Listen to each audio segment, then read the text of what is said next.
उससे कम है, 667 के आसपास यहाँ विद्यार्थी। और जिले की अगर हम तुलना करते हैं तो जिले में भी हम बहुत पीछे नहीं हैं। जो 4 ज्यादा संख्या वाले विद्यालय हैं, जहां पर ज्यादा विद्यार्थी हैं, वो 4 मेरे विधानसभा क्षेत्र के अंदर हैं। एक फतेहपुर में है और 3 यहां।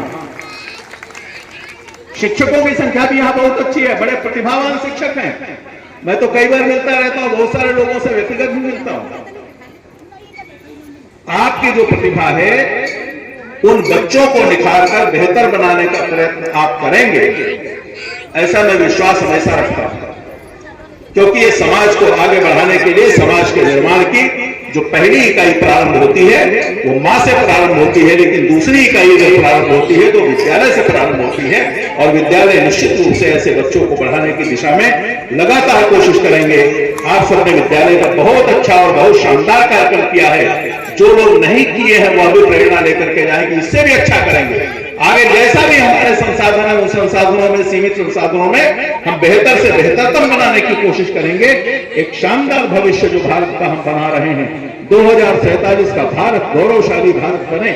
2047 का जब भारत बनेगा तो आज का जो 8 साल का बच्चा है, ये तब 28 साल का नागरिक होगा। यही भारत के भविष्य का नीति नियंता होगा। इसलिए इसको आप निश्चित रूप से अच्छा बनाने की कोशिश करिए। विद्यालय ऐसा होना चाहिए जहां गरीब का बेटा जब पढ़ने के लिए जाए तो गरीब के बेटे को भी हीनता का अनुभव न हो, वह गर्व का अनुभव कर सके। और इसलिए उसी गर्वानुभूति के कारण विद्यालय के पढ़े हुए बच्चे, जिनको आज हम सब लोग यहाँ सम्मानित कर रहे हैं, वो अपनी प्रतिभा को आगे बढ़ाने का काम कर रहे हैं। अनेक प्रकार के हम सब लोगों ने विद्यालयों में इंफ्रास्ट्रक्चर को डेवलप करने का काम किया है। जहां तक इस विद्यालय के सवाल है, ये पीएम श्री विद्यालय के नाते चयनित हुआ है।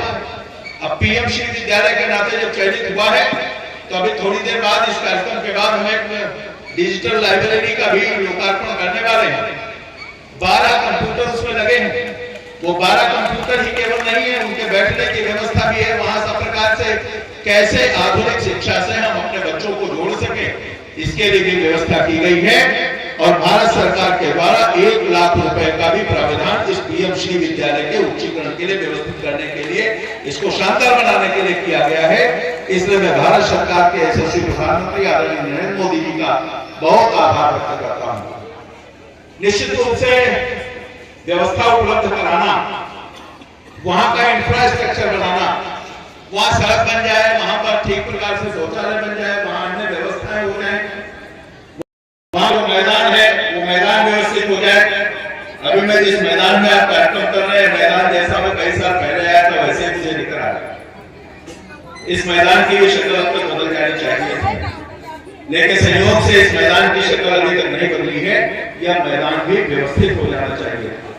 अगर पीएम श्री विद्यालय के नाते चयन हुआ है तो पुराने जिन चीजों को हम ठीक करने का काम करेंगे, नई चीजों को भी व्यवस्थित करके उनको और अधिक अच्छा बनाने का हम प्रयास करें, जिससे जो आने वाले विद्यार्थी हैं, आने वाले उनके अभिभावक हैं, या अन्य आसपास के जो विद्यालयों के शिक्षक आते हैं, अन्य आसपास के नागरिक आते हैं, वो नागरिक देख करके महसूस करें कि यह विद्यालय बहुत अच्छा विद्यालय बनकर के खड़ा है। यद्यपि शिक्षकों ने बहुत बड़ी मेहनत की और उस बड़ी मेहनत का परिणाम आप छोटे से कार्यक्रमों के माध्यम से देख रहे हैं। किस किस प्रकार से जीवन को संस्कार देने वाले कार्यक्रम भी प्रस्तुत हुए हैं, जीवन में देशभक्ति भरने वाले कार्यक्रम भी प्रस्तुत हुए हैं, जीवन में कैसे हम आगे बढ़ सकते हैं इस भाव को प्रकट करने वाले भी कार्यक्रम हुए। सौरभ जायसवाल नाम के बच्चे का नाम लिया और उस बच्चे ने कौन सा काम किया, आप में से बहुत से लोगों को नहीं पता होगा।